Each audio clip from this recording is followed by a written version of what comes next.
उज़ैर की आवाज़ में आपका स्वागत है।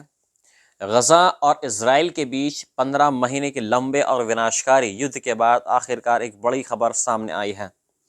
इज़राइल और हमास के बीच युद्ध विराम समझौता हो गया है। गज़ा, जहां 23 लाख फ़िलिस्तीनी रहते हैं, इस संघर्ष में पूरी तरीके से तबाह हो गए हैं। इस वीडियो में हम इस युद्ध विराम समझौते की पूरी डिटेल और इसके पीछे की सच्चाई को आपके साथ में साझा करेंगे। वीडियो को अंत तक आप ज़रूर देखें। कतर, मिस्र और अमेरिका के मध्यस्थता से हुआ यह समझौता 3 चरणों में लागू किया जाएगा। पहला चरण रविवार से शुरू होगा, जब दोनों पक्षों के बीच गोलीबारी बंद हो जाएगी और कुछ कैदियों की अदला बदली की जाएगी।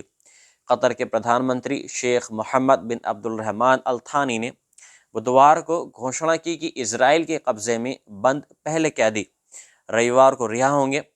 गज़ा पट्टी के हालात बेहद ख़राब हैं। इस इलाके पर 15 महीनों से लगातार इजरायली हमले हो रहे थे, जिससे गज़ा के 60% से अधिक इमारतें या तो पूरी तरीके से नष्ट हो चुकी हैं या क्षतिग्रस्त हैं।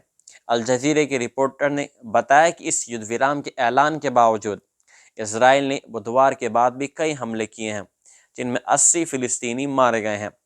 इस समझौते के तहत गज़ा में रोज़ाना 600 से ज़्यादा राहत सामग्री से भरे ट्रक भेजे जाएंगे, लेकिन फ़िलिस्तीनी अभी भी इस बात से डरे हैं कि कहीं इजराइल इस समझौते का उल्लंघन ना कर दे।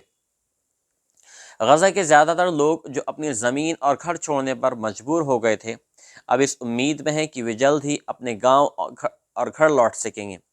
इस युद्ध विराम का एक और महत्वपूर्ण पहलू है कि कैदियों की अदला बदली। समझौते के पहले चरण के अंत तक 33 इजरायली कैदियों को 100 फ़िलिस्तीनी कैदियों के बदले रिहा किया जाएगा। अगर ये चरण सफल होता है तो अगले चरण में इजराइल गज़ा से अपनी सेना पूरी तरीके से हटाएगा और स्थायी युद्ध विराम लागू कर देगा।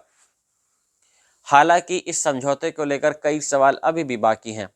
इजराइल ने लिखित गारंटी देने से इनकार कर दिया है कि वह दोबारा हमले नहीं करेगा। इसके अलावा ये भी तय नहीं है कि युद्ध विराम के बाद गज़ा का प्रशासन कौन संभालेगा।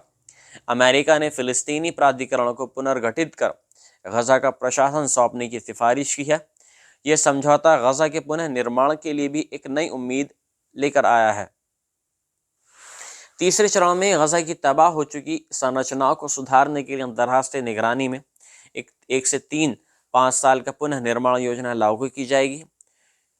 तो दोस्तों, ये था गज़ा और इजराइल के बीच हुए युद्ध विराम समझौते का पूरा विश्लेषण। इस पर आपकी राय क्या है? क्या ये समझौता स्थायी शांति लाने में सफल होगा? अपनी राय हमें कमेंट्स में आप ज़रूर बताएं। वीडियो को लाइक करें, शेयर करें और हमारे चैनल को सब्सक्राइब करना ना भूलें। मिलते हैं आपसे नेक्स्ट वीडियो में। जय हिंद।